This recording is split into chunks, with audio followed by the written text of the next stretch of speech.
ya está. ¿Estás? Ya, gracias por llamar a la lista. Perdón la demora, chicos. Claro, un temita. Bueno, mire, antes de empezar, los que están rotando vascular, por favor, ¿quiénes son? Todos los que están rotando. Los que están rotando tórax vascular. Ya estaban haciendo las prácticas con el doctor Espinosa, ¿no? Ya han hecho. ¿Esta semana? Recién estamos empezando. No, la semana pasada iban a empezar. No, o sea, esta semana recién estamos empezando. O sea, la semana pasada tampoco no han rotado. No, la anterior semana sí hemos rotado, pero esta todavía no, porque como recién nos va a programar. Sí hemos empezado, ¿no? Sí, miércoles, la anterior semana, para ser exacto. A ver, ¿todos están rotando o no? ¿Alguien rota? Sí, doctor, porque estamos dos grupos y nosotros fuimos la anterior semana. O sea, el miércoles han empezado recién. Se están atrasados 2 semanas y media. Sí, Porque esta semana es la última de rotación, ¿ah? De ahí tienen que cambiar. ¿Les has mandado, ¿no es cierto, la lista, Franco? A los doctores sí. Ya, no, tú lo tienes también, ¿no es cierto? Sí, está en el link también. Ya, entonces, esta es la última semana del primer grupo. No, doctor, está hasta el 6. Es que como iniciamos. No, son 4 semanas, Franco. Son 4 semanas de rotación por grupo. Es que el tema acá, ¿no? Es de que eso se hizo con el delegado del otro grupo y su director, en este caso del curso, no sé el nombre del doctor. Ya. No me acuerdo. El punto es de que se vio las fechas porque se inició tarde la rotación. El semestre no inició como semestres pasados, el 1 o el 2. El semestre inició el 4 o el 5, si no me equivoco. A ver, mira. Por eso, justo lo tengo acá. Mira, la primera semana ha sido el día 7. Sí, doctor. Ya, por eso. Son 4 semanas de rotación. Esta semana es la 4ª semana de rotación. Lo que se hizo, ¿no? Son 20 días hábiles Un nuevo puede empezar a media semana.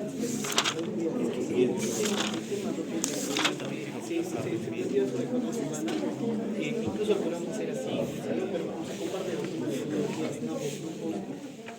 Tienes que volver a rehacerlo. ¿Ya? Son 4 semanas de rotación, chicos.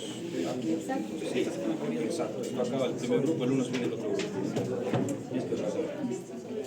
Eso acaba antes de lo que pasó, más de los periodos. Claro, va a terminar antes. Porque era 4 semanas y media, ¿no? Son 4 semanas.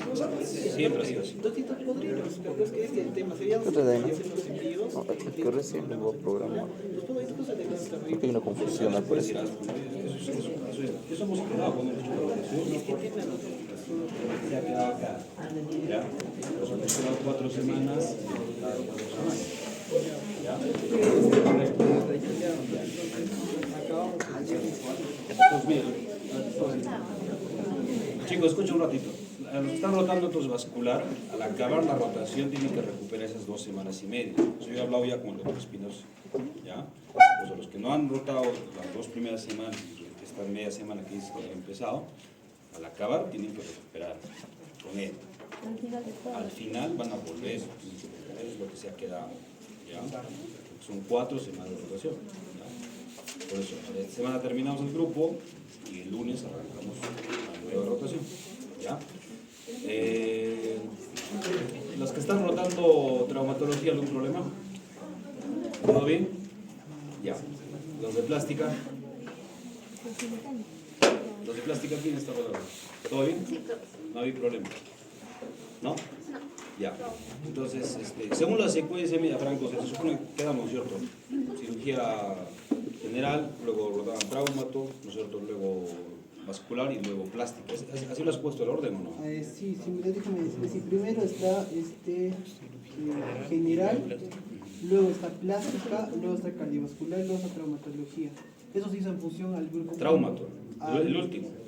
En el grupo de usted sí. O sea, Los que van a terminar traumato van a rotar conmigo ahora el Ajá, lunes. sí. Ya, ok. Ya. ¿Cómo? Van a rehacer. ¿Cómo 6? ¿6 qué?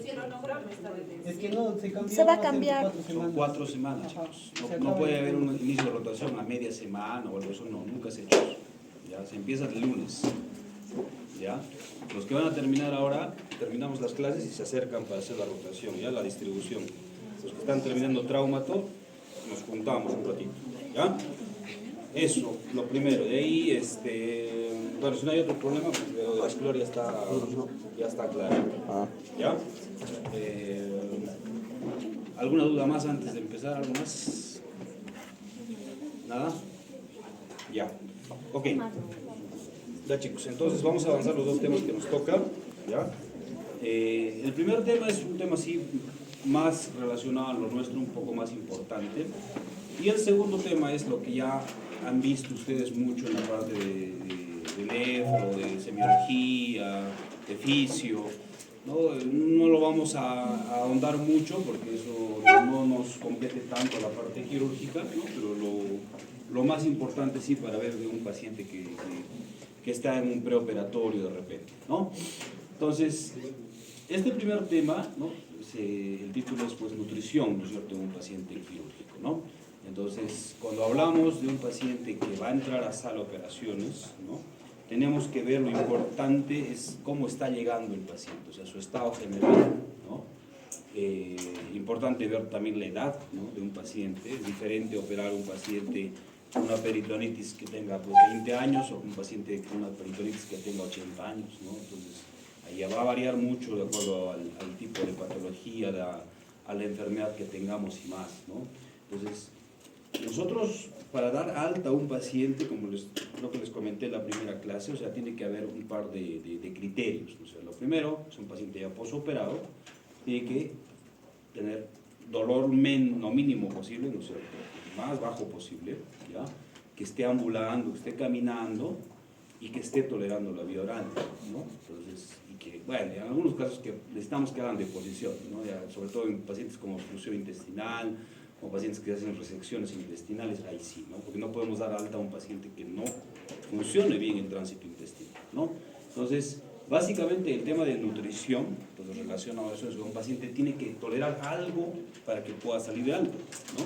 Porque si un paciente está con mucha náusea, está vomitando, entonces no le vas a dar el alta, ¿no? Entonces tienes que ver la causa por la cual está teniendo esa intolerancia alimentaria, ¿ya?, que puede ser muy amplia. O sea, en el ámbito de cirugía puede ser desde el mismo acto quirúrgico que estamos realizando en el paciente, desde la misma anatomía del paciente, la misma predisposición que pueda tener al pronóstico del paciente, la dieta que está recibiendo y la enfermedad de base, ¿no? Entonces hay muchos factores para ver que el paciente esté tolerando una buena dieta. Entonces, pasa muchos errores, seguramente cuando vean las historias clínicas de piso sobre todo, no en la emergencia, que a varios pacientes o a la mayoría de los pacientes les colocan prácticamente la misma dieta, ¿no? El mismo tipo de dieta a todos los pacientes no se les puede dar, ¿ya?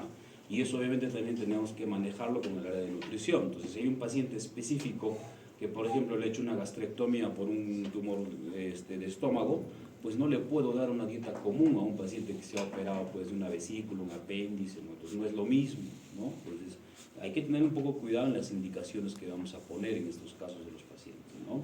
Entonces, cada caso va a ser individualizado, pero como les digo, es un poco difícil manejar este tipo de dietas específicas que tú le tienes que mandar, ¿no es cierto?, al nutricionista y decirle que a este paciente no le vas a poner fibra, o no le vas a dar residuos, o le vas a dar un cierto porcentaje de calorías, de proteínas, ¿no? Entonces, es un poco difícil manejar en un hospital, porque tienes mucho paciente. Nosotros en el pabellón normalmente manejamos 30 a 40 pacientes en promedio, ¿no? Entonces, es difícil, ¿no?, para la licenciada en nutrición hacer un manejo muy individualizado, pero tenemos que indicarlo, si se puede. Entonces, la nutrición en un paciente va a ser muy importante, ¿no?, el pilar, como les dije, para que un paciente pueda salir de alta, ¿ya?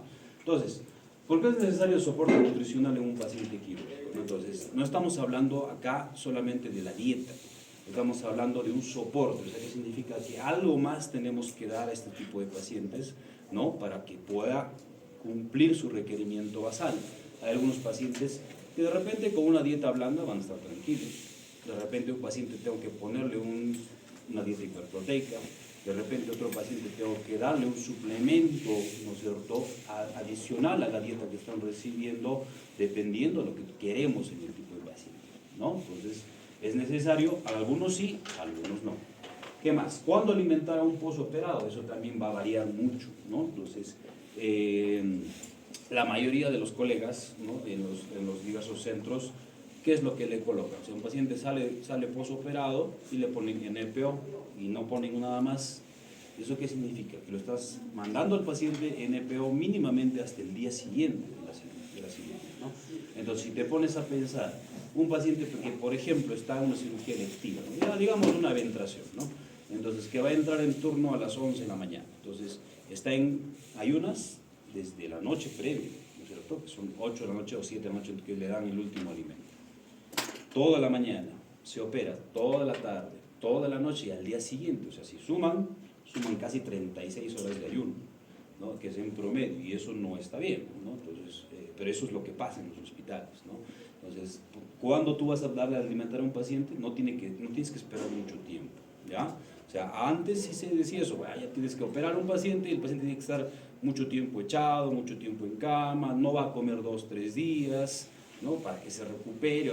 Eso es lo que pensaban, ¿no? Incluso los mismos parientes, las enfermeras, incluso médicos antiguos también se pensaba eso, ¿no? Que darle un reposo al paciente le va a ayudar, pero eso no es así. Ahora totalmente ha cambiado. El protocolo tiene que ser de un protocolo de recuperación mucho más rápido, o sea, acelerado, mover al paciente que pueda comer mucho más rápido, es el mejor pronóstico para el paciente, ¿ya? Pero en algún paciente tenemos que esperar un poquito, algunos de repente no tanto y en otros rápidamente, ¿no? Entonces depende del tipo de procedimiento que tengamos. ¿Quieres comenzar? No, quiero preguntar, ¿cuánto tiempo como mínimo entonces tendríamos que esperar como para empezar una dieta? Después de una cirugía. Ajá. Depende, pero o sea, si tú haces una cirugía electiva y es una anestesia raquidia, a las 4 horas yo les coloco eso. O sea, yo opero una raquidia y a las 4 horas el paciente ya empieza con dieta. Si es una anestesia general, normalmente son 6 horas, no necesita más tiempo, ¿no? Entonces, pero depende del tipo de cirugía, ¿no? Si hay resecciones intestinales o una cirugía mucho más grande, tenemos que valorar de acuerdo a lo que vamos a ver, ¿ya? Bueno, y lo otro, ¿todas las dietas pueden ser toleradas? No, ¿no es cierto? O sea, hay pacientes que en el postoperatorio no reaccionan bien a la tolerancia alimentaria que otros pacientes, ¿no? Entonces, hay casos, por ejemplo, antes de una cirugía un paciente te toleraba 10 frutas, digamos, ¿no? Las 10 las podía consumir sin ningún problema, pero se operan y de repente 1 o 2 de esas 10 frutas no les cae bien, ¿no? Eso es el mismo mecanismo de acostumbrarse a una nueva dieta en este tipo de pacientes, ¿no? Entonces, es dependiendo, sobre todo si hace cirugías gástricas o cirugías intestinales en la parte alta, eso puede pasar, ¿ya? Entonces, no todos van a tener el mismo de tolerancia, no todos van a recibir la misma dieta, ¿ya? Entonces, eso es lo que tenemos que más o menos manejar. Entonces, como hemos estado viendo más o menos en las primeras clases, ¿qué cosa es una cirugía? Pues una cirugía es un estrés, ¿no es cierto? Es un estrés para un paciente, ya desde el inicio. El paciente obviamente está preocupado, está ansioso, va a decir, ya no puedo entrar a sala a qué hora, no he comido tantas horas, ¿cuándo voy a volver a alimentarme? ¿O qué voy a comer? ¿Voy a comer lo mismo? Y es una pregunta muy frecuente, ¿no? Entonces, un paciente, por ejemplo, ¿no? Un paciente que se opera de una colelap, que es lo más frecuente, ¿no es cierto? Entonces, dice, doctor, pero ya no voy a poder comer grasas, ¿no? O ya no voy a poder comer esto. Entonces, hay que saber explicar a los pacientes qué cosa van a poder consumir de inmediato, ¿no es cierto? O mediano plazo o a largo plazo, ¿no? Entonces, todo eso se tiene que valorar con la evolución del paciente. Entonces, todos estos pacientes, como les dije, van a estar propensos a un estrés, ¿no? Y alteraciones del estado nutricional en general, de lo que podemos tener. Dependiendo del tipo de cirugía, del tipo de ayuno que le has dado, si va a tener alguna complicación también, ¿no? O sea, si vas a tener una complicación postoperatoria, como por ejemplo una fístula, entonces ahí va a cambiar todo el panorama de tu proyecto, tu prospecto de alimentación en un paciente no va a ser el mismo que un paciente que no tenga alguna complicación. Entonces, tú estás operando a un paciente con una apendicitis complicada, pues le estás empezando la dieta y te hace una obstrucción intestinal, tienes que frenar todo. Frenas todo y vuelves otra vez a lo que estabas empezando. Si va a requerir una cirugía, de repente hice un ayuno con sondas, ¿no? Más hidratación, más movilidad, usar procinéticos y más, entonces tendremos que un poquito modificar nuestra conducta en este tipo de pacientes, ¿no? Entonces, viendo si tu paciente va a tener riesgos de complicaciones infecciosas, cardiorrespiratorias, obviamente todo eso va a hacer de que tenga una mayor estancia hospitalaria, ¿no? Entonces, igual, entonces, infecciones, que el paciente no esté consumiendo alimentos o alguna complicación, va a hacer que el paciente se va a quedar mucho más días en el hospital.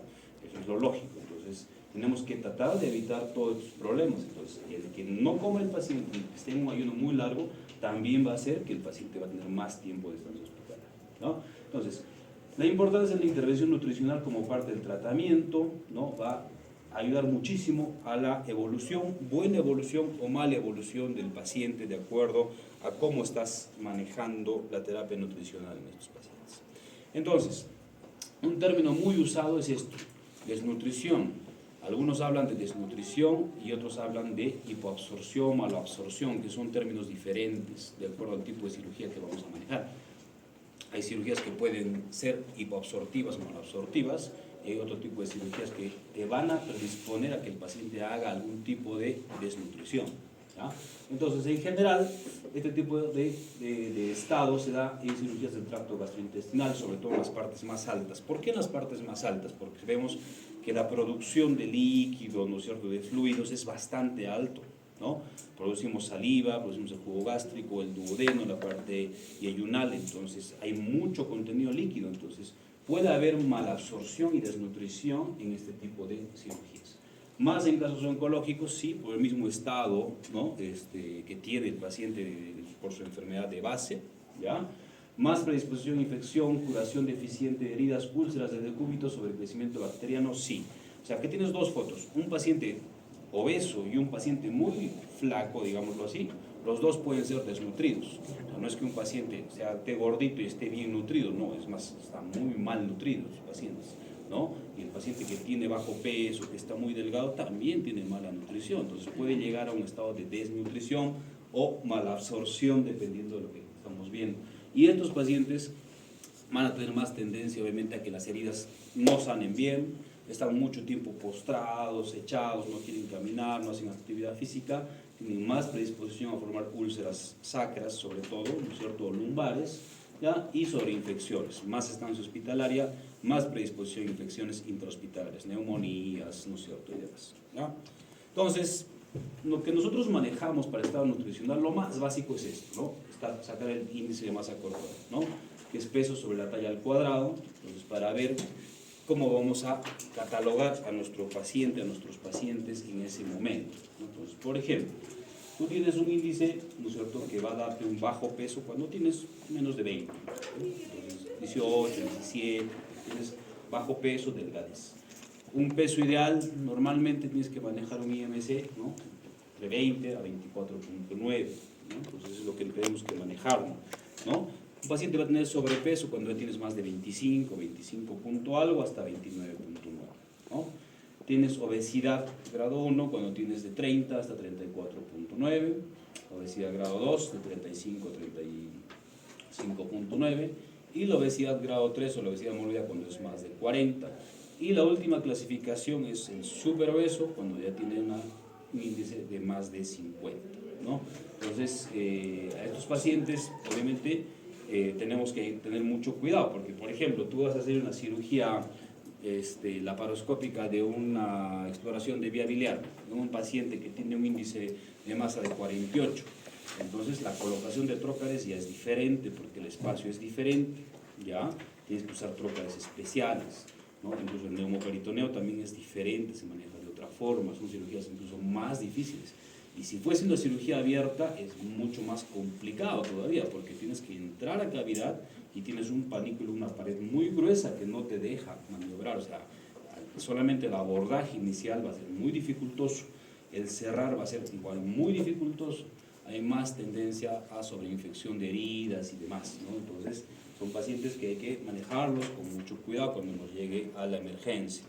Entonces, aparte de eso, tenemos muchos otros parámetros que los vamos a conversar, ¿no? Pues los objetivos de este soporte nutricional, ¿qué cosas?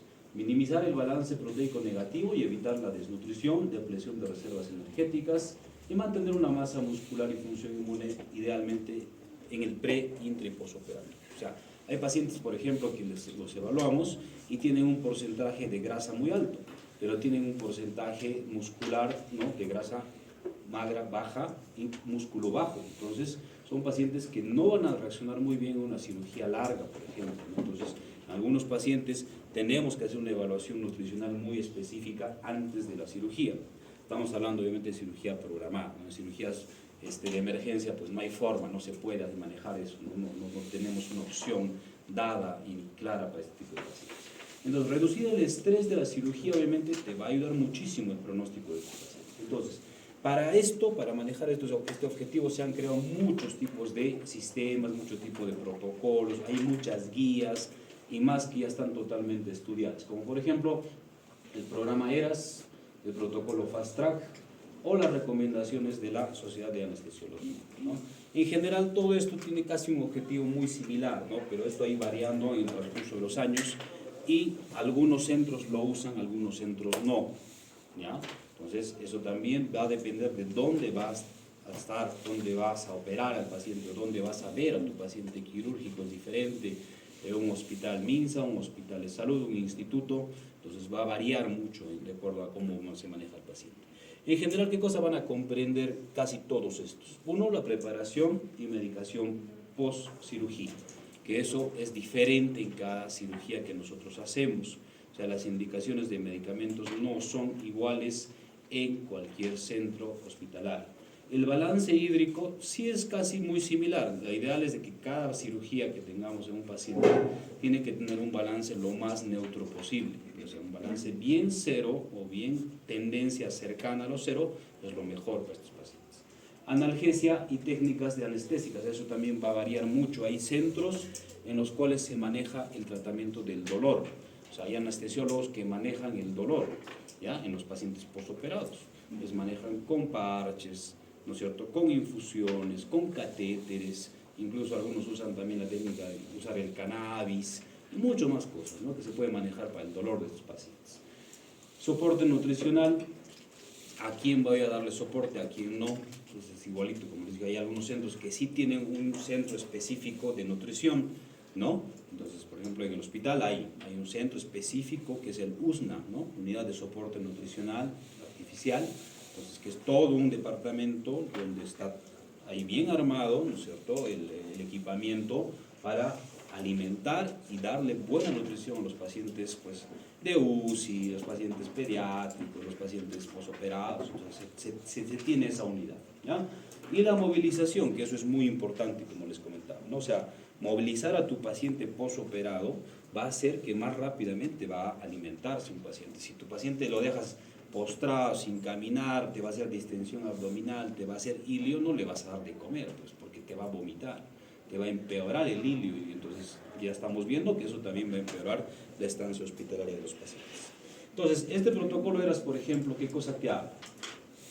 Tiene 8 puntos muy importantes. Lo primero, la educación del paciente y del cuidador, o sea, que tienes que tú explicarle al paciente su enfermedad, decirle la verdad. O sea, si va a entrar a una cirugía de una resección intestinal grande, pues, y que tiene riesgo de hacerse que un síndrome de intestino corto, pues se lo tienes que decir, ¿no? O sea, tiene que saber el paciente a lo que se va a enfrentar, ¿no? Y el cuidador, obviamente, si va a estar con una enfermera, si va a estar en el hospital, o incluso estos pacientes se pueden manejar con tratamiento de soporte nutricional en casa, ¿ya?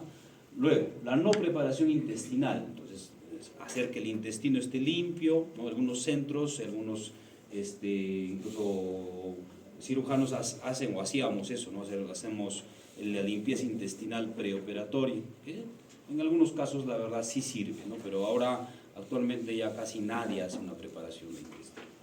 Luego, 3, uso conservador de sondas.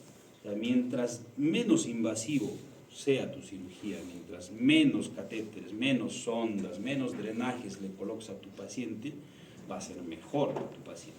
Pero si tienes que darlo, lo tienes que usar, pero o sea, usar de manera muy conservadora el tipo de sondas para ver si es descompresiva o para alimentar a tus pacientes. Luego, 4, la restricción de líquidos transquirúrgicos. Obviamente, no sobrecargar de volumen a tu paciente. El paciente tiene mucho edema intestinal y le estás sobrecargando volumen, vas a hacer más edema intestinal y va a hacer que el paciente tenga más distensión y más ilio, ¿ya? 5, carga de carbohidratos 2 horas previos a la cirugía. Eso te dice la norma, o sea, te dice que tú a tu paciente antes de operarlo le puedes dar algo de alimentación de 2 horas. Y eso no se cumple, como les comentaba, en la mayoría de los centros, porque el anestesiólogo va a preguntar al paciente, le va a decir, ¿a qué hora consumí su último alimento? Y le va a decir, no, hace 3, 4 horas. Ah, no te operas, le va a decir. No te vas a operar porque has comido. Tienes que tener un ayuno mínimo de 6 horas. Eso es lo que te dicen los anestesiólogos.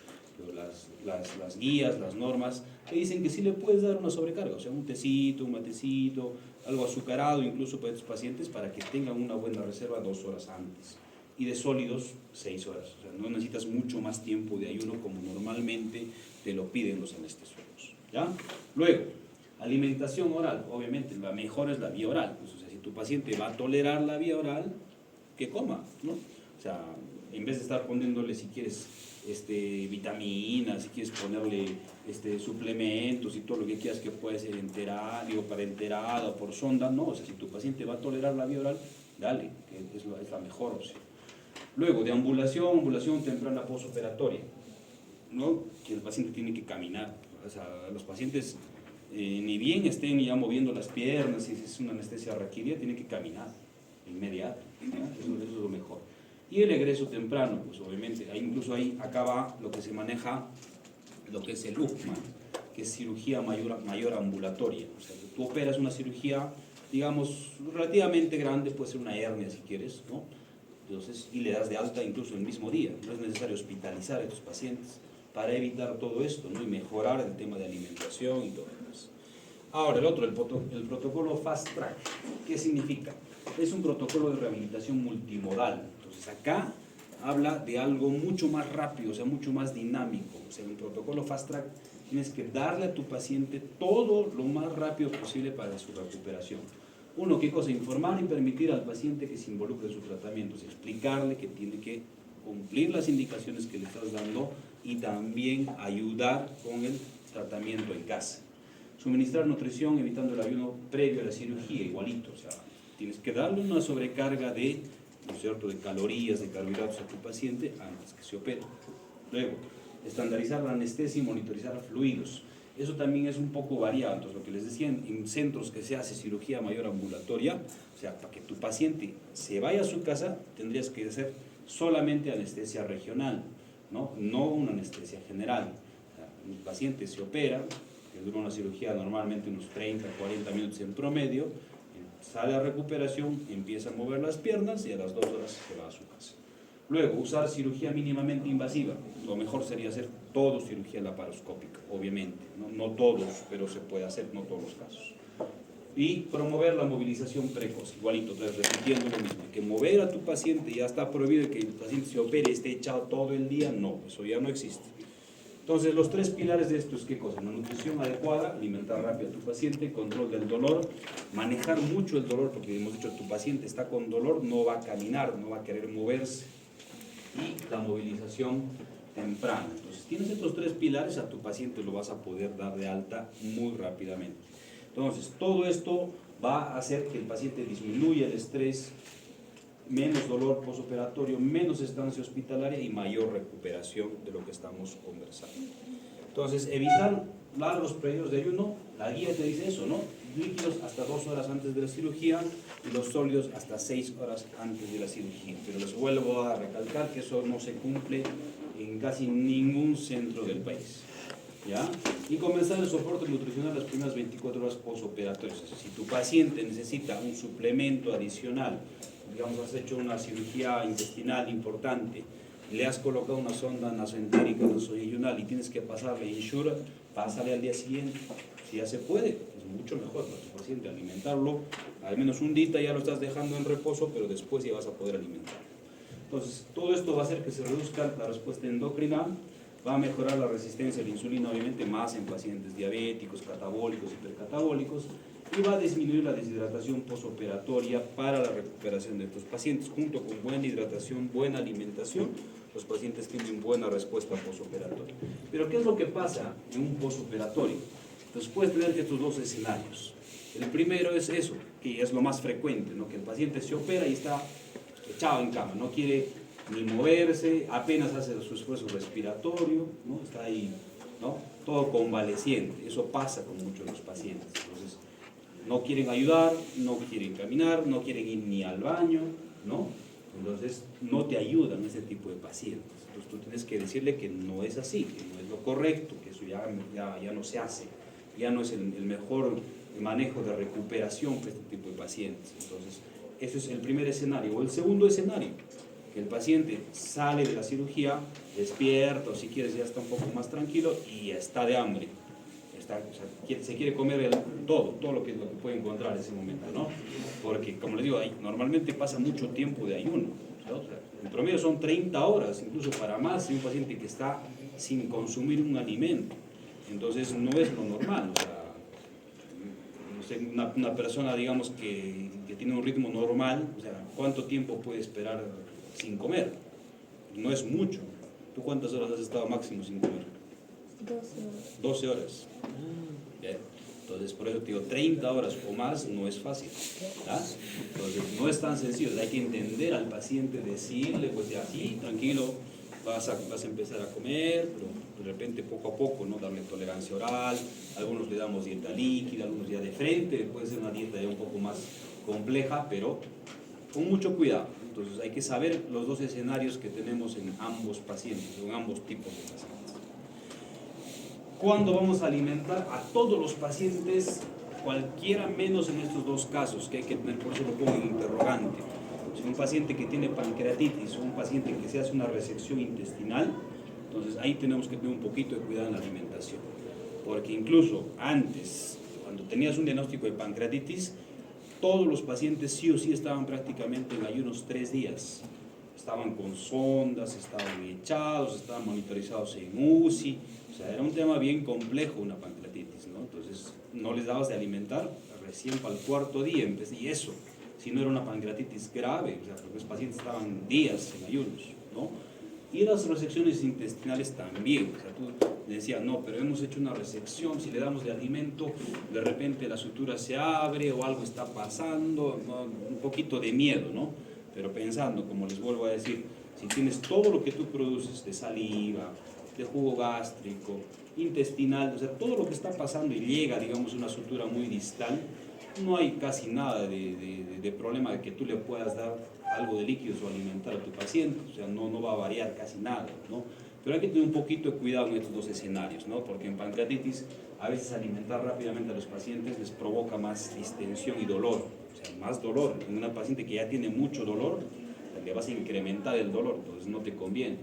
Y en resección intestinal, pues dependiendo, va a ser diferente que hagas una anastomosis cerquita a la válvula iliocecal o que hagas una anastomosis cerquita al trace, ahí sí es totalmente diferente, ¿ya? Son cuadros más complejos mientras más altas sean las resecciones intestinales, ¿ya?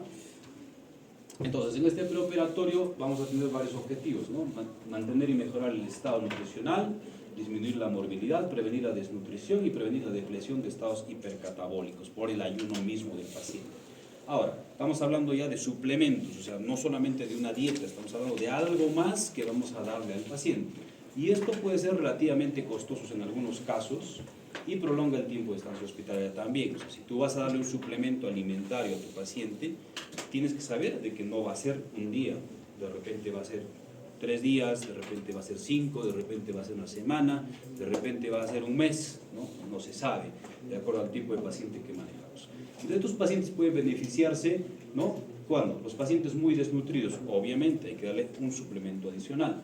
Pacientes con alto riesgo de desarrollar desnutrición, pacientes oncológicos muy ancianos, una cirugía muy larga.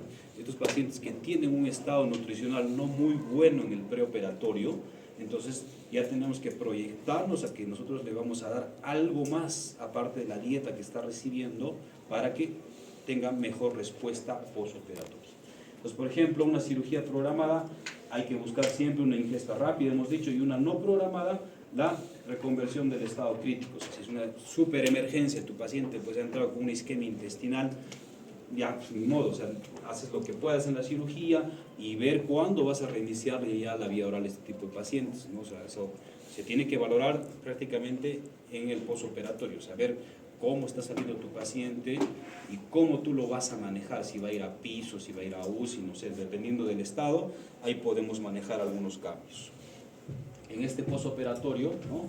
Hay que aconsejar los protocolos que estamos hablando, ver mínimamente un periodo de unos 3 días de alimentación, ¿ya? Si tu paciente no va a mejorar con solamente una dieta estricta, hay que darle un suplemento especial a los pacientes para evitar que desarrollen complicaciones postquirúrgicas, porque pacientes que están desnutridos, que tienen problemas de repente de anemia, que tienen problemas de malnutrición propia por otra enfermedad, tenemos que ayudarlos. Entonces, ¿cuándo es necesario el soporte nutricional artificial? Son dos indicaciones básicamente para darles algo más de la dieta, ¿no es cierto? Uno, si la ingesta oral perioperatoria está contraindicada por más de 7 días, o sea, si tu paciente sabes que lo vas a operar y no va a poder comer por algún motivo, de repente está intubado, está en un shock muy grave, un paciente en muy mal estado general, entonces no va a consumir 7 días, tú ya tienes que proyectarte a darle un soporte artificial. O otra, cuando tienes una ingesta oral menor del 60% del aporte por más de 10 días. O sea, de lo que tú le das del soporte, hablando de, por ejemplo, una dieta, un requerimiento, por ejemplo, de 2.500 kilocalorías y de repente darle 1.5 gramos de proteína en un paciente, entonces si ves que no está pasando ese 60%, entonces no va a ser suficiente lo que tú le estás dando, entonces sí tienes que darle un suplemento artificial a este tipo de pacientes, ¿ya? Entonces, por ejemplo, acá hay muchos ejemplos que podemos hablar muchísimos más. Entonces, riesgos de complicaciones, por ejemplo, cirugías con mayor riesgo de malnutrición, o sea, que va a haber algún problema de malnutrición posoperatoria. Tienes 4 cuadros. La primera, alteraciones mecánicas de la deglución, o sea, tienes algo, ¿no es cierto?, que está obstruyendo una deglución normal, como por ejemplo cirugías maxilofaciales, estenosis de esófago, lesiones traumáticas de cabeza y cuello, o sea, un trauma cervical muy importante, de repente contracturas, secciones de tráquea, secciones de esófago, entonces eso te va a provocar una alteración. Luego, procesos patológicos específicos con ingesta imposible o insuficiente, ¿no? O sea, que no te va a permitir que tú tengas un requerimiento estándar en un paciente posoperatorio. Grandes quemados, politraumatizados graves, pacientes que tienen pues anorexia, pacientes con cáncer extradigestivo por compresión de la misma lesión tumoral, cáncer de laringe, por ejemplo, entonces puede pasar también a que no va a ingerir lo que el paciente necesita. Luego, aparato digestivo anatómicamente alterado, pero su función está normal, o sea, la anatomía ya se ha variado, ¿no es cierto?, ya está modificada, pero la función sigue siendo la misma. Resecciones parciales de intestino, intestino corto, ¿no? Ya la fisiología no es la misma de un intestino normal, fístulas complejas o posoperados de esófago, estómago y demás, ¿no? Y el último, un aparato digestivo anatómicamente intacto, sigue normal la anatomía, pero la función ya se ha modificado, ¿no? Por ejemplo, malabsorción, pancreatitis graves o críticas, ¿ya? Enfermedades inflamatorias intestinales, fístulas biliares o pancreáticas o duodenales que son difíciles de manejar, ¿no? Entonces, si acá ya la función no es la misma, por más que la anatomía sigue intacta, la función de una fístula ya te hace modificar el estado del paciente. Entonces, acá tenemos que valorar, ¿no es cierto?, si el paciente está desnutrido, ¿no? Entonces, hacemos una valoración de la ingesta dietética, ¿no? Ver cuánto está consumiendo en 24 horas, cuánto está asimilando y cuánto está egresando en el paciente, más si tiene sondas, si tiene catéteres, si tiene de repente algunas fístulas que se pueden manejar incluso de manera crónica, ahí vamos bien. Entonces el examen físico vamos a ver si tu paciente tiene buena fuerza muscular, si está hidratado o está deshidratado, ¿ya? Si tienes un edema o no está edematizado tu paciente y cómo está la turgencia del tejido y la resistencia, digamos, de la pared torácica, de la pared abdominal de tu paciente. Se hace una evaluación antropométrica, ¿no? Entonces vemos, ya hemos dicho, el IMC, peso, talla, IMC, porcentaje de peso que puede tener ese momento, composición corporal, y en los laboratorios tenemos muchos parámetros, ¿no? Ver cómo, desde un simple hemograma, ¿no?, hasta ver cómo está la albúmina, ¿no?, la transferrina, colesterol, prealbúmina y otros valores, ¿no? Si tienes vitamina B12, si tienes de repente ácido fólico. Entonces, para valorar a tu paciente tienes varios estándares de laboratorio para ver cómo está entrando tu paciente en el preoperatorio, incluso cómo está después del posoperatorio, ¿no? Entonces, pero la más importante es definitivamente la albúmina en el laboratorio. Entonces, algunos pacientes los mandamos a este examen que se llama la impedancia tetrapolar nutricional. Es un examen muy interesante que lo manejan algunas licenciadas en nutrición, ¿no? Es un aparatito que les va a medir todo, cuánto tiene de grasa magra, cuánto tiene de grasa muscular, cuánto tiene de peso muscular, cuánto exceso de agua puede tener el paciente. O sea, ahí se valora todos los parámetros estándares, cómo está entrando tu paciente, cuánto exceso de peso puede tener o déficit de peso que pueda tener, ¿no? Entonces es un examen muy sencillo, pero muy importante en algunos casos de estos pacientes. Ahora, el reparto nutricional, eso es variado, pero ya prácticamente lo saben, ¿no? 20% de proteínas, 30 de lípidos y 50 de carbohidratos. Viendo más o menos que hay que manejar los estándares de glucosa entre 110 a 150. Si es un paciente diabético o no diabético, también vamos a variar algunas cosas. Vamos a ver si nuestro paciente va a usar nutrición enteral, nutrición parenteral o más. De soporte de proteínas vamos a manejar en promedio entre 1.2 y 1.5 gramos por kilo día. Entonces, dependiendo de tu paciente, si tienes un paciente que tiene una desnutrición muy marcada, que de repente está entrando con una albúmina en 2.7 o menos, entonces tenemos que darle soporte de proteínas mucho más alto que otro paciente normal. ¿Ya? ¿Qué más? Los lípidos, bueno, de 0.7 a 1.5 gramos por kilo día, exceptuando en pacientes que tienen hipercolesterolemias o más, o problemas hepáticos, ¿no? que te han hecho pancreatitis de repente hace poco, entonces tenemos que un poquito manejar ahí la fórmula. Y esto lo manejan mucho en UCI, ¿no? Los que han visto de repente un paciente en cuidados críticos, entonces manejan la formulación de la dieta, por ejemplo, una formulación enteral, una formulación de nutrición parenteral, va a ser variado en ese tipo de pacientes. Entonces, la nutrición estándar va a ser siempre individualizada. Por más mismo peso que tengan tus 2 o 3 pacientes, a algunos les voy a poner un poquito más de proteína, algunos menos de lípidos, algunos de repente les voy a agregar aminoácidos, no sé.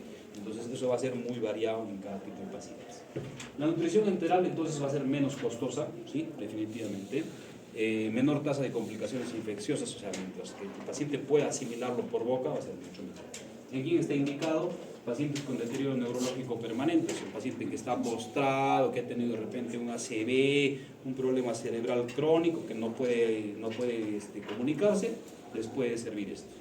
Disfunción bucofaringea, que no puede masticar bien el paciente, disfunciones de repente motoras en la parte de esófago alto, ¿no? Síndrome de intestino corto, esto sí es en la parte inicial, porque en síndrome de intestino corto tenemos que manejar nutrición parenteral.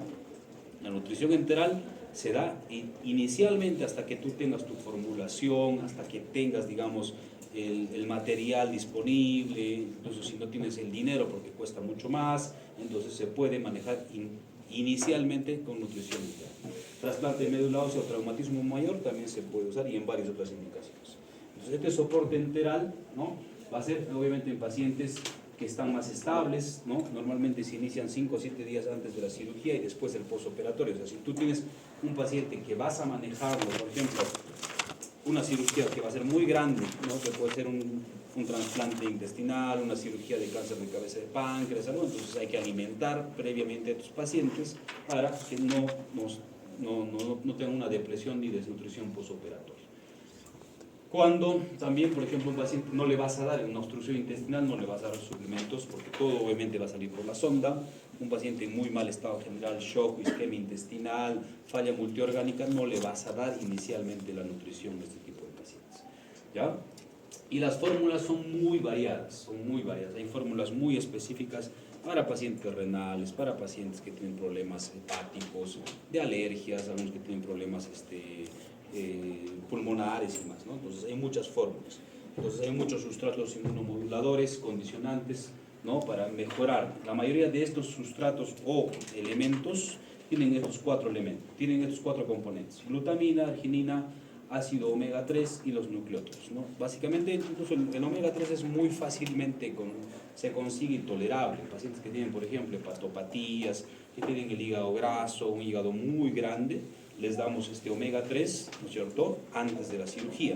De repente, 1 o 2 tomas de este omega, ¿no?, antes de la cirugía, de repente una semana, 10 días.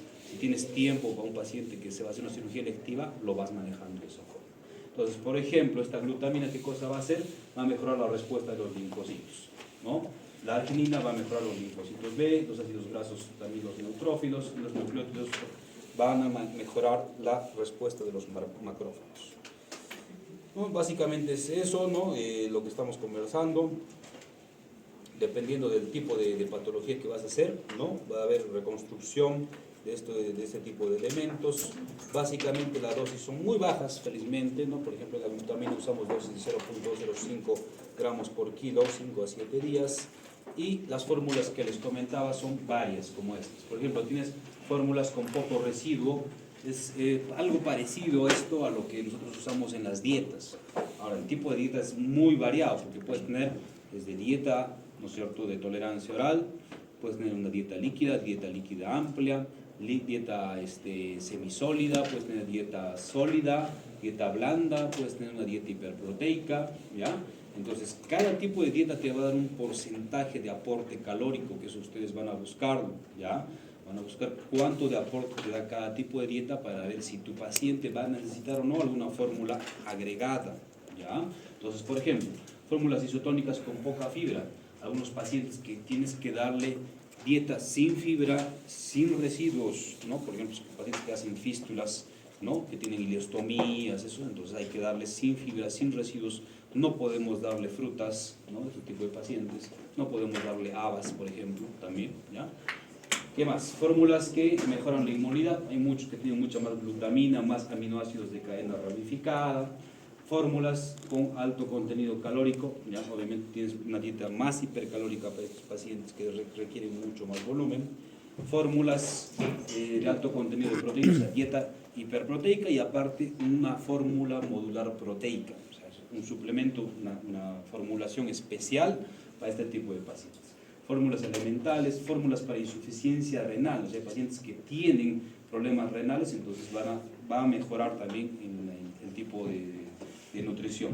Fórmulas para insuficiencia pulmonar, hay unas leches como el Pulmocar, fórmulas para insuficiencia hepática, ¿no? Que tienen menos porcentaje de aminoácidos o más de aminoácidos ramificados, ¿no? Entonces, todo esto lo valoramos con la nutricionista, ¿no? Cuando tenemos un paciente en el piso, le mandamos nosotros la interconsulta y le decimos, este paciente tiene un problema hepático, entonces hay que bajarle la cantidad de proteínas, de grasas. Este paciente tiene un problema renal, igualito, ¿no? Si está en diálisis, en hemodiálisis, igual la dieta es diferente y los suplementos van a ser diferentes.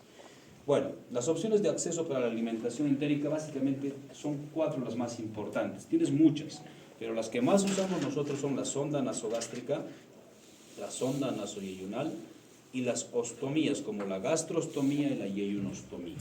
Entonces, la sonda nasogástrica, saben, la conocen cómo es. Normalmente esto lo usamos para alimentación de periodos cortos, o sea, un paciente que va a estar con una alimentación un par de días, ¿no? 2, 3 días, digamos. Una sonda nasoyeyunal, que es una sonda mucho más larga, siliconada, entonces lo usamos en periodos mucho más largos, de repente pacientes que van a estar 7, 10, 14, 21 días, ¿no? Entonces dependiendo de la patología se usa esto. Ahora, esto es lo endoscópico, o sea, se puede colocar por endoscopía o por fluoroscopía. Y los procedimientos quirúrgicos ya tendríamos una gastrostomía, o sea, ¿qué significa ostomía? ¿Cierto? Exteriorizar una parte del estómago. O yeyunostomía, exteriorizar una parte del yeyuno hacia afuera para poder alimentarlo. Entonces, hay gastrostomías que se pueden hacer incluso igual por fluoroscopía, por endoscopía, por cirugía abierta, por cirugía laparoscópica. Con cualquiera sea la opción que tú tengas, o sea, significa que tú vas a dar esa forma de manejo para alimentar al paciente. Hay sondas especiales que venden en el mercado para gastrostomía y yeyunostomía, o si no tienes tú mismo, tú las puedes fabricar, o sea, usas una sonda Foley gruesa, ¿no es cierto? Haces un huequito en el estómago, ¿no? Más o menos es así, ¿no? Haces un huequito en el estómago y sale hacia afuera para poder alimentarlo, ¿no? Entonces, ahí tienes dos topes, uno que está pegado a la aponerosis y el otro que está sobre la pared, casi encima o debajo de la piel, ¿no? Entonces, esto se usa un tiempo para alimentar al paciente, después forma un trayecto fistuloso y el tapón puede salir o la sonda sale fácilmente. O una yeyunostomía, que hay varios tipos de yeyunostomía, no es necesario que lo sepan porque es un tema de especialidad, ¿no? Hay varias técnicas quirúrgicas para hacer yeyunostomía, pero igualito entra una sonda por el medio, ¿no? de la luz del intestino y eso se dirige hacia la parte más distal y por ahí se le puede alimentar. Le puedes poner, si quieres, Ensure, le puedes poner Ensure Clinical, le puedes poner Osmolite, le puedes poner otro tipo de fórmulas y con eso lo vas a alimentar a tu paciente, ¿ya?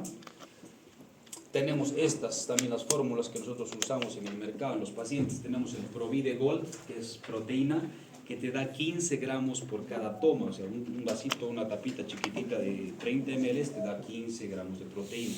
El Liquacel igualito, pero te da 16 gramos de proteína. Y el Biotin, que te da también 16 gramos, el líquido, y este es un Biotin en polvo, porque hay algunos pacientes que no toleran este tipo de suplemento de proteína. Lo que pasa es que la mayoría de las proteínas son muy dulces, ¿ya? O sea, a los pacientes casi no les gustan, ¿no? Tú le das, por más de que le des una vez al día, el sabor es muy fuerte, ¿no? Entonces no les agrada, tienen problemas de náuseas y no toleran. Entonces hay opciones como este último, que es en polvo, ¿no? Y tiene un sabor neutro y lo puedes combinar con las sopas, le das al paciente, ¿no? Si quieres con el jugo, con la leche, con lo que tú quieras, y listo, es mejor tolerar. Hay algunos pacientes que sí lo toleran también los otros, así que no hay mucho problema. Y la nutrición parenteral, o sea, estamos hablando de que un paciente va a estar pues mucho tiempo hospitalizado, va a tener su catéter venoso central y todo lo que implica una nutrición pues de larga data. Es mucho más caro, más complicaciones infecciosas y alta predisposición a colestasis hepática. Está indicado, por ejemplo, en pacientes recién nacidos con anomalías gastrointestinales graves, ¿no? Las gastrosquisis, onfaloceles severos y más, ¿no? Pacientes adultos con síndrome de intestino corto o falla de intestinal, enfermos quirúrgicos con hilio paralítico prolongado, ¿no? 7 a 10 días que el intestino no esté funcionando, le tienes que dar nutrición parenteral, fracaso de intentos de proporción de calorías por vía oral, o pacientes graves hipercatabólicos con una hipoaluminemia severa. Estos pacientes son candidatos a recibir nutrición parenteral. Pues esta nutrición parenteral puedes tener total o parcial, ¿no? Ahora, hay que ver cómo vas a manejar en el postoperatorio inmediato, por ejemplo, en cirugías muy grandes, gastrectomías, operaciones de Whipple, resecciones muy amplias de intestino y colon, también se puede dar, pero hay que ver que puede haber complicaciones también, o sea, las complicaciones en el postoperatorio, por ejemplo, dehiscencias múltiples, fístulas complejas, obstrucciones a repetición, fallas intestinales, mala absorción, pacientes que tienen el intestino muy corto, incluso estos pacientes entran a un tratamiento de nutrición parenteral domiciliaria incluso, o sea, están recibiendo su nutrición parenteral en la casa, ¿ya? Y luego vienen a sus controles al hospital. Esos son casos muy extremos, ¿no? No es lo normal es que el paciente esté con su nutrición en el hospital y luego ya salga de alta sin la nutrición. Pero puede haber complicaciones igual, ¿no? Acá, complicaciones técnicas, infección del catéter, ustedes han visto seguramente cómo hay que cuidar un catéter venoso central, cuántos días dura, ¿no? El lavado, incluso hay casos en los que ha pasado un neumotórax por colocación de catéter, ¿no? Entonces no puede ser a veces tan sencillo el manejo, se obstruye a veces la luz de uno de los lúmenes y más, ¿no?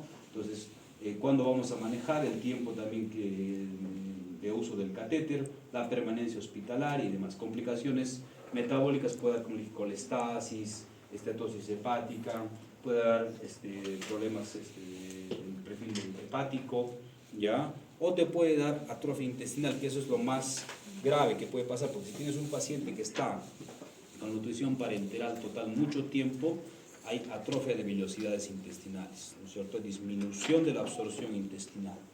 Hay menor altura de las vellosidades, crecimiento, sobrecrecimiento bacteriano, lo que se llama el SIBO, ¿no? Deterioro de la inmunidad intestinal y baja producción de inmunoglobulina. O sea, todo esto puede pasar, no es que va a ser muy inocuo, es por eso que tenemos que manejar a estos pacientes con nutrición parenteral solamente cuando es necesario. ¿Ya? Entonces, todo lo que hemos estado viendo, conversando, en esos casos nada más, en otro caso no es recomendado.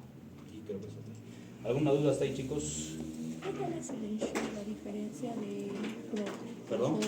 Mencionó sobre la Ya. nutrición integral Ya. que usamos PRO. Visto muchísimo, está lo más básico, ¿no? No vamos a involucrarnos mucho en lo que hablamos de óxidos electrolitos. ¿Por qué? Porque ahora, cuando ya tenemos un paciente, chicos, ¿ya?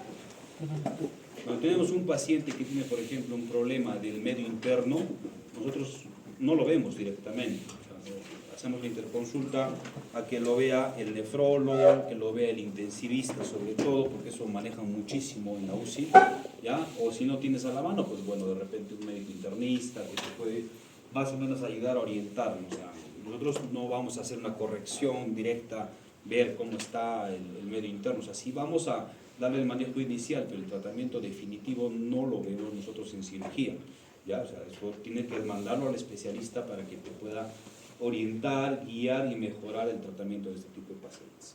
Entonces, cuando hablamos de líquidos electrolitos, va básicamente a cuánto tú estás dándole de volumen a un paciente. O sea, un paciente cuánto de requerimiento tiene de líquidos, cómo está, ¿no es cierto?, los electrolitos que puede tener un paciente, porque no a todos los pacientes quirúrgicos les vamos a pedir un balance, hemos dicho, y no a todos los pacientes les vamos a pedir, por ejemplo, un control de AGA y electrolitos. O sea, no todos necesitan. La mayoría de los pacientes no necesitan, yo les diría el 97% siquiera de los pacientes de cirugía no necesitan esto. Es un porcentaje muy chiquito los que sí necesitan un monitoreo y una manipulación de repente especial por otro médico en este caso. Esto ya lo saben, más o menos la composición de agua, más o menos el 60% del peso corporal. Mientras más joven eres, vas a tener más cantidad de agua, mientras más adulto tienes menos proporción de agua, ¿no? Entonces, sabemos la distribución que tenemos, ¿no es cierto?, del volumen de agua, ¿no? En la parte del intracelular el 40%, el extracelular 20%, 5% en el plasma y 15% en el líquido intersticial, ¿ya? Entonces, de acá vamos a recordar básicamente que en los cationes, en la parte del plasma, es más frecuente la cantidad de la proporción del sodio, y en la intracelular, en los cationes como el potasio, ¿no? Entonces, los parámetros, los valores ya lo conocemos. Esto sí tenemos que tener un poquito en cuenta, ¿no? El intercambio de agua. Más o menos nosotros consumimos entre 2 litros de líquidos por día, de los cuales 1500 vienen de la ingesta y el resto del metabolismo de los sólidos. Entonces, si tu paciente no va a tener una ingesta de lo mínimo, va a tener más tendencia primero a la deshidratación, a la depresión y después también a la desnutrición, porque también va a ir junto, ¿no es cierto?, lo que es el aporte de volúmenes que estás dando a tu paciente con la respuesta metabólica para la nutrición más adelante, ¿ya? Entonces, también tienes que ver esto, cuánto de pérdidas diarias tiene. O sea, un paciente más o menos va a eliminar 250 ml con las heces, 1500 por la orina y 600 ml de pérdidas insensibles entre la piel, ¿no es cierto?, el 25% y el pulmón 75%. Pero eso va a ser muy variado, porque si tu paciente tiene, por ejemplo, mucha poliuria, tiene mucha polidipsia, si tiene problemas de ansiedad, si tiene mucha sudoración, si hace fiebre tu paciente, entonces ya el volumen es diferente. O sea, ahí tenemos que manejar lo del balance que vamos a tener con este tipo de pacientes. Entonces el cálculo de líquidos más o menos es lo que comentábamos en la primera clase, ¿no? 35 ml por kilo día, ¿no?, en promedio en los niños, y 50 ml por kilo peso día en los adultos, a excepción de los pacientes, como les dije, que tiene obstrucción intestinal y pancreatitis.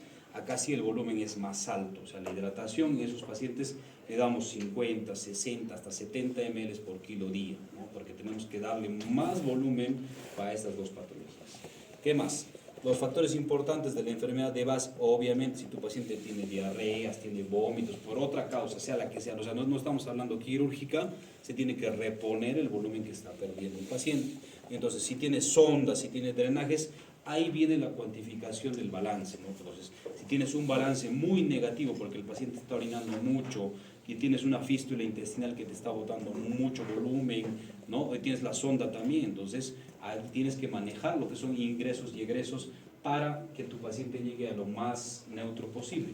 Controlar las funciones vitales básicas, si tu paciente está taquicárdico puede que esté deshidratado, ¿no? Y controlar pues la presión venosa central, en algunos casos se puede, en algunos casos no. Esto también es muy importante, saber cuánto de líquidos producimos de fluidos corporales, ¿no es cierto? Saliva producimos más o menos 1 litro por día, jugo gástrico más o menos 2 litros, la bilis es 1 litro, el jugo pancreático también casi 1 litro, el flujo duodenal son unos 800, el flujo ileal son hasta 3000 y el flujo fecal mucho más bajo, ¿no? 200, 300. Entonces, de ahí la importancia que les manejaba, que les decía, si tú vas a tener una cirugía del tracto intestinal alto, como hay mucho volumen es más difícil el manejo. O sea, una fístula, por ejemplo, de duodeno va a ser totalmente más complicada manejar que una fístula de ciego, ¿ya? Entonces, por los volúmenes que nosotros manejamos, ¿ya? Entonces, deben aportarse más o menos 1500 ml. Para dar el soporte que necesitamos, básicamente hacemos esta fórmula. Peso por 4 más 7 entre el peso más 90, que más o menos en un paciente estándar te va a dar unos 1500. Entonces, 1 metro cuadrado de superficie corporal va a ser 1500 ml. Y si tienes un paciente de 50 kilos, va a requerir, mira, 2000 ml de volumen. O sea, eso es lo promedio, como les decía, de 2000, 2500, lo que necesita un paciente en el preoperatorio y en el intraoperatorio y lo que necesita para después de la cirugía. Entonces, acá vamos a ver. Si tu paciente tiene déficit de volumen, ¿no es cierto?, va a bajar de peso, va a estar taquicárdico, como les dije, va a estar hipotenso, va a haber un colapso de las venas del cuello, no va a orinar, va a estar en oliguria y probablemente hace que el intestino se edematice, va a haber un ilio, ¿no?, por falta de volumen. Y exceso de volumen, ya tu paciente va a tener aumento de peso, va a estar edematizado, aumento de la presión venosa central, edema intestinal, edema pulmonar. Entonces, acá tenemos que tener un poquito de cuidado en los pacientes de edades extremas. O sea, un paciente muy joven, un paciente muy anciano, no podemos darle sobrecarga porque lo podemos encharcar, ¿no es cierto? Te va a dar un edema pulmonar y también no nos conviene ese tipo de respuestas.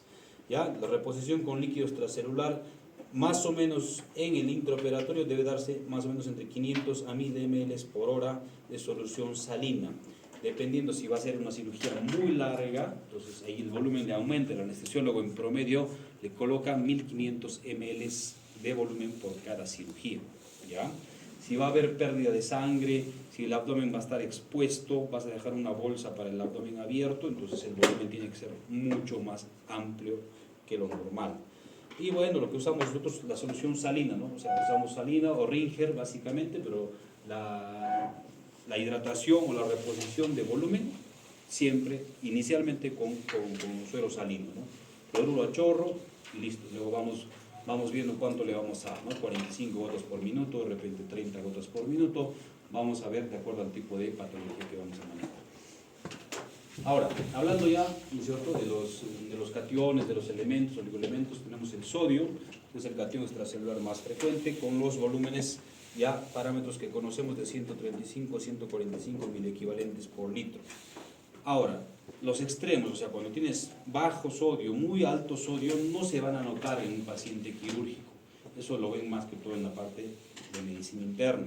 A no ser que tengas algo muy grave, cuando ya esté muy complicado, recién va a dar síntomas muy evidentes. Si no, no se va a manifestar de manera normal. Entonces, causas de hiponatremia, ¿no?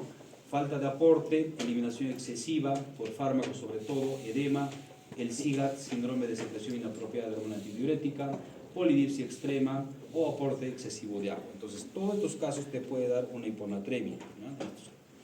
¿Y cómo vamos a ver los tres tipos, ¿no? La hipovolémica, por ejemplo, tienes pérdidas de sal, ¿no?, partes urinarias. La hiponatremia normovolémica, como el SIGAT, hiponatremia posoperatoria, consumo de fármacos, cerveza. La hiponatremia hipotónica en estados edematosos, falla renal, falla hepática. Bueno, eso ya el diagnóstico lo hace obviamente el nefrólogo. Ahora, los síntomas de hiponatremia son muy inespecíficos, como les dije, pero puede dar sacudidas, calambres, convulsiones, hiperreflexia, arreflexia. Y siempre hay que hacer con una determinación sérica de sodio, o sea, electrolitos, ¿no es cierto? Tenemos que tener a la mano. Ahora, no siempre tenemos eso en el hospital, y eso también un poquito te puede retrasar el diagnóstico y el tratamiento. Entonces, la fórmula para corregir esto es el sodio requerido igual al agua corporal total por el sodio que te está mandando en ese momento el resultado menos el sodio que tú estás esperando. Tenemos que dar, obviamente, una reposición paulatina. Si no encontramos alguna causa de las que estamos viendo, puedes buscar causas como alcoholismo, malnutrición, uso de diuréticos, transporte hepático. Tenemos que dar una corrección gradual para evitar la mielinolisis pontina, ¿no es cierto? Se ve esta pigmentación en la parte encefálica. Entonces, si se trata de un déficit leve, básicamente hay que darle más, ¿no es cierto?, más volumen, ¿ya? En caso de tratarse de un exceso, tenemos que restringirlo. ¿Ya? Si es necesario, hay que ver con un volumen adecuado a este tipo de pacientes, darle un suministro para mantener un volumen de sodio lo más estable posible. Entonces lo que se hace es, normalmente le pides un control después de la corrección, después de 24 horas, porque pedirle de inmediato no vas a encontrar un cambio evidente, no va a haber algo importante, digamos, ¿no? Para que veamos si tu paciente está yendo bien o no está bien. La hipernatremia, las causas básicamente pérdida de líquido, mucho sudor, pacientes que transpiran mucho, la fiebre y más, ¿no? Diuresis osmótica, de pacientes que tienen mucha problema de alteración de la glucosa, hiperfunción suprarrenal o la diabetes insípida. El tratamiento es la dilución y eliminación del sodio, obviamente. Calculamos con el déficit de agua que está teniendo el paciente, va a ser igual a sodio sérico menos 140, entre 140 por el agua corporal total. Igual también tenemos que manejar el tratamiento, no reducirse el sodio muy bruscamente, básicamente 0.5 a 1 más que todo por día. Este sí es el más importante para nosotros en cirugía, ¿no? El potasio. Es el principal catión en el cuerpo, ¿no? 98% es intracelular, y el volumen básicamente lo que manejamos en el extracelular es 4.5. Si tienes un potasio de 4.5, estás manteniendo un buen parámetro, un paciente que va a entrar, por ejemplo, en una cirugía de resección intestinal o una cirugía grande, ¿ya? Entonces acá más o menos vemos que la ingesta diaria en promedio es de 50 a 150 miliequivalentes y se excreta por la orina. Entonces la hipopotasemia es lo que más nosotros vemos en los pacientes posoperados. Cuando tienes menos de 3.5, entonces ya tenemos que tener un poquito de cuidado para estos pacientes, ver si vamos a dar una reposición o algo está pasando, cuál es la causa de la hipocalemia, ¿no? Las causas más frecuentes, las pérdidas gastrointestinales, muy frecuente por vómitos o diarreas, más que todo en los vómitos, pacientes que nosotros manipulamos intestino, manejamos estómago y más, hay mucha tendencia a la emesis, entonces estos pacientes te pueden hacer hipocalemia. Pérdida renal, alcalosis metabólica, consumo de diuréticos, ¿no? Excesivo control de corticoides y más, y los cambios extracelulares como alcalosis aguda o tratamiento con insulina. Pero básicamente en postoperatorio por los vómitos de los pacientes. El tratamiento cuando es leve, básicamente hay que eliminar la causa. Ya no debemos infundir potasio en las primeras 24 horas cuando un paciente está muy grave, está en la UCI, está postrado, está en trauma shock, no le podemos dar infusión en ese instante. Y el ritmo de infusión no debe ser mayor a 10 miliequivalentes. Lo bueno es que esto sube, o sea, cuando tú le colocas un reto de potasio, ¿no es cierto? El paciente normalmente va a corregir a las 8 horas después de la ingesta, de la aplicación, pero como les digo, no le hacemos un control de inmediato porque tenemos que más o menos esperar un tiempo prudente para eso. Entonces, para incrementar un miliequivalente de potasio sérico debemos de administrar 100 miliequivalentes del mismo potasio, ¿no? Y realizar controles de electrocardiograma durante el tratamiento. Los pacientes normalmente tienes un potasio, por ejemplo, en 2.5, le colocas 3 retos de potasio y te va a subir a un parámetro de 3.5, 3.8, 3 o casi 4, ¿no? Es lo normal, lo que tú esperas en un paciente para una recuperación buena. Y la hipercalemia, la hipopotasemia, cuando tienes más de 4.5 miliequivalentes, puede ocurrir en individuos con insuficiencia renal, insuficiencia suprarrenal, hemólisis, acidosis o traumatismos muy graves, ¿ya? Puede existir pseudo hiperpotasemia, también pacientes que tienen mucha leucocitosis en parámetros de hemogramas leucemoides, ¿no? Cuando tienes unos leucocitos muy alto, también te puede dar una simulación de eso. Entonces, cuando tienes hipocalemia vas a tener tendencia a que las ondas T sean más bajas, y cuando tienes hipercalemia tienes más tendencia a ondas T muy picudas, ¿no es cierto? Entonces, que se puede incluso sospechar una otra patología cardíaca más grave, ¿ya? Tratamiento depende del estado de la hipercalemia. Si tienes un sodio sérico menor a 6, solo observación. Si tienes la opción de administrar un diurético de asa, mucho mejor, a dosis bajas para que puedas eliminar, ¿no? El potasio. Ya si tu paciente no mejora por vía endovenosa, también puedes agregar vía oral en algunos casos. Lo que pasa es que es un poquito mal el sabor de algunos pacientes. El potasio se va a eliminar con el intercambio. Puedes usar cayexelate, pero no lo tenemos nosotros en el medio, solo muy pocos centros lo tienen. Usas glucosa como insulina. Lo más frecuente es darle gluconato de calcio. Eso sí está muy frecuente para el tratamiento de la hipercalemia. Luego, el calcio, ya vemos que tenemos un valor más o menos de 1200 gramos de calcio, 99% se encuentra en el hueso y 1% fuera de él, ¿no?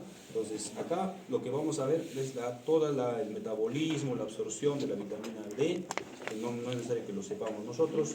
En condiciones habituales, el plasma vamos a manejar un volumen de 4.5 a 5 miliequivalentes. Cuando ya tienes una hipocalcemia muy marcada, es ahí recién donde vienen los síntomas, ¿no? De la tetania, los signos, pues, ¿no? Que ya conocen de Trousseau, Chabostic y más, ¿no? Entonces, acá tenemos que manejar para corregir el calcio. Tienes el calcio medido más la albúmina que estás teniendo en ese momento, menos la albúmina ideal, que es 4.5, por 0.8 te va a dar el calcio que tú estás necesitando en ese instante.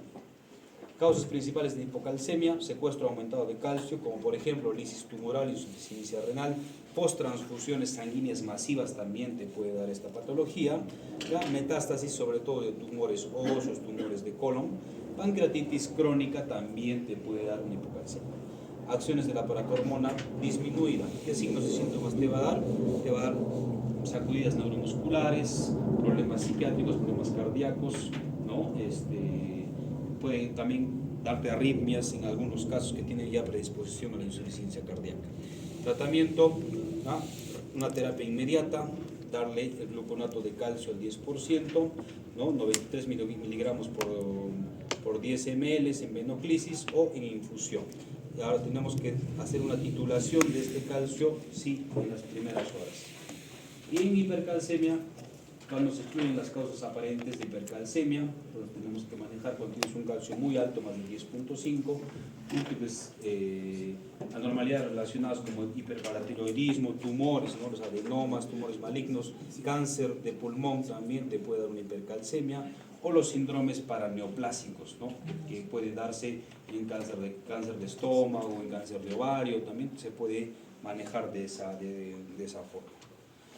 Los signos y síntomas son específicos que presentan a tener hipercalciuria, anorexia, náuseas, vómitos, estreñimiento, polidipsia, puede haber confusión, coma, puede haber otras sintomatologías que pueden enmascarar el mismo cuadro. Entonces siempre hay que tener un control de laboratorio y un control del electrocardiograma a la mano. El tratamiento va a ser disminuir la absorción de calcio con corticoides, aumento de la excreción urinaria, puede ser con solución salina, o inhibición con calcitonina a dosis de 4 unidades por kilo.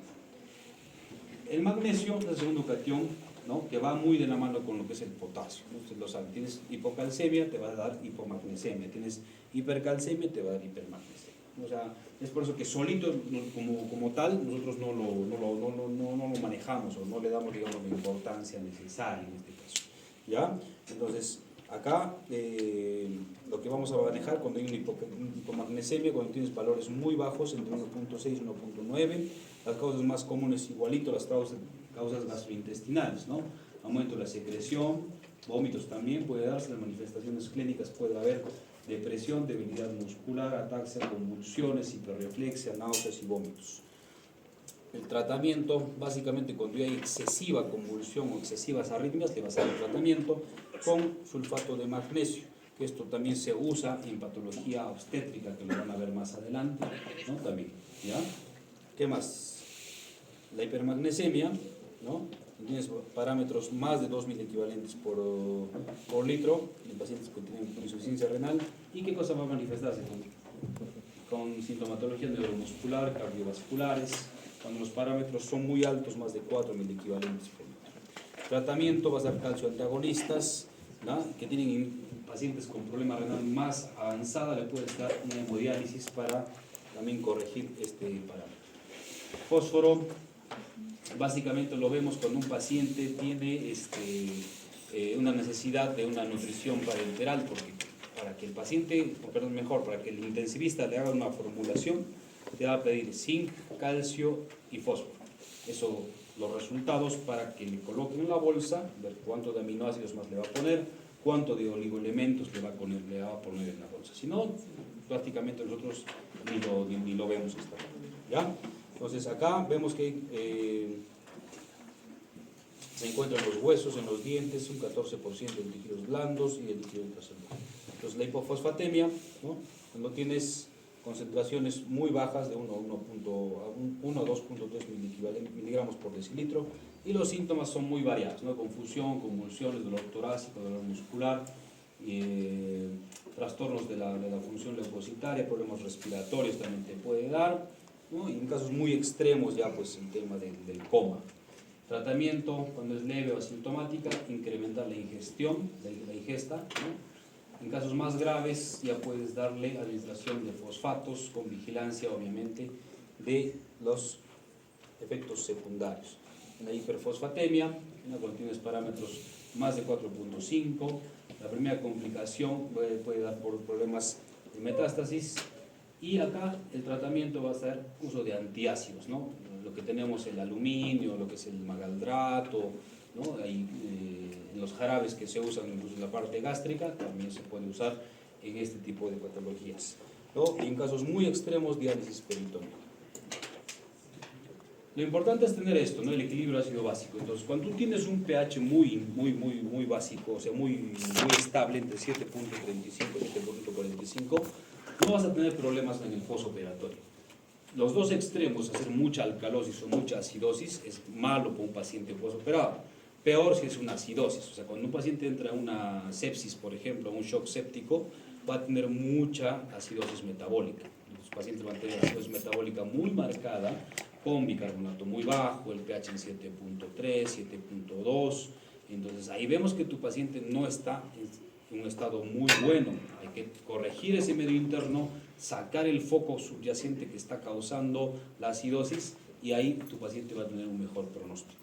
Porque hemos visto que tener, ¿no es cierto?, parámetros de lo que es el medio interno va a variar de acuerdo a la altura. Cuando tú sacas un AGA va a ser diferente, igualito, tener un pH en una ciudad a nivel del mar, una ciudad muy alta. El bicarbonato también puede manejarse un poquito, la concentración del FiO2 también va a ser diferente, ¿no es cierto? Entonces acá tenemos un AGA. Entonces, ¿qué tenemos que ver en un AGA cuando nosotros manejamos? Lo importante es esto, el pH, el PO2, ¿no es cierto? Y ver el bicarbonato y el lactato. Eso es lo que nosotros vamos a manejar. Ya los electrolitos como el sodio, potasio, el calcio, el cloro, eso también lo vemos, pero eso pasa a un segundo plano cuando estamos manejando, por ejemplo, un paciente de sepsis, ¿no? Entonces, ver si tu paciente tiene un pH controlado, un bicarbonato controlado y un lactato normal, entonces probablemente no va a tener un problema grave tu paciente. Si tienes un bicarbonato muy bajo, un pH muy bajo y un lactato muy alto, tu paciente está en una sepsis muy importante y probablemente tiene el pronóstico muy mal, ¿ya? Entonces, las causas para lo que es los extremos, ¿no es cierto? Causas de acidosis metabólica, ¿no? Muchas, ingesta exógena de ácido, metanol, cetoacidosis, acidosis láctica, insuficiencia renal, ¿no? Que tengas pérdidas de bicarbonato, acidosis tubular renal. Causas de alcalosis metabólica, como por ejemplo, exceso de corticoides, consumo excesivo de diuréticos, consumo de bicarbonatos, disminución de la filtración glomerular y más. Causas de acidosis respiratoria, mucha hipoventilación, ¿no? Narcóticos, drogas, lesiones del sistema nervioso central alto, ¿no? Que tienes en la parte de pulmonar, tapones de moco, neumonías importantes, derrames pleurales, atelectasias importantes también. Ahora, en la parte abdominal, cuando hay mucha distensión que no va a hacer que el paciente ventile bien, ¿no? Tumores intraabdominales, síndrome compartimental, digamos, continuo, ascitis, o cuando tienes un paciente múltiple operado que te va a hacer también distensión abdominal. Causas de alcalosis respiratorias, fiebre, el tabaco, el asma, uso de ventiladores y más. Entonces, lo importante es manejar y recordar esto. Entonces, cuando tú tienes una acidosis respiratoria, entonces tienes el pH bajo, ¿no es cierto? El PCO2 está alto y el bicarbonato normalmente está compensado. En una alcalosis respiratoria, el pH está alto, el PCO2 está bajo y el bicarbonato está normal. En una acidosis metabólica tienes el pH bajo, el PCO2 normal y el bicarbonato también tiene tendencia a estar más bajo. Y en la alcalosis metabólica el pH está alto, el PCO2 normal y el bicarbonato también tiene tendencia a aumentar, dependiendo si tienes algunos, puede ser mixto, ¿no? Una acidosis mixta también puedes tener y más. Entonces, el tratamiento, ¿no? Básicamente por una acidosis metabólica, bloquear la agente causal, corregir la hipercalemia si vas a tener, si va a requerir glucosa, insulina, bicarbonato, hemodiálisis, ¿no? O una ventilación mecánica, también tenemos que dejar. En la alcalosis metabólica, suero salino, retirar los diuréticos, usar antagonistas H2, tratar la etiología, usar diuréticos como la espironolactona. En acidosis respiratoria, si es muy agudo, tratar la enfermedad subyacente, aumentar el oxígeno, disminuir el PCO2. Si es crónica, oxigenación adecuada. Los pacientes que tienen problemas de hipoventilación, pues tienes que tener oxigenación prácticamente de manera continua. Evitar los sedantes también. Y en la alcalosis respiratoria, tratar la causa subyacente, ventilación dentro de una bolsa, ¿no es cierto?, de papel, ¿no?, para que el paciente no esté con el problema de retención de CO2. Y en caso de que tengas un pH muy alto también, puedes utilizar la misma medida. Entonces esto ya lo han visto, ¿no es cierto?, lo conocen cómo manejar. Lo importante, como les decía, es para el tema de cirugía, cuando tienes una acidosis metabólica muy marcada, muy importante, entonces tienes que corregir rápidamente la causa, porque tener una acidosis, como hemos dicho, te va a dar la tríada de la muerte, ¿no? Acidosis, ¿no?, hipotermia, coagulopatía, es malo para el paciente, el pronóstico es mucho peor en este tipo de pacientes, ¿ya? Y creo que eso es todo. ¿Alguna duda, chicos? Ya. Chicos, por favor, vengan los que están rotando, rotar cirugía la siguiente semana. Entonces,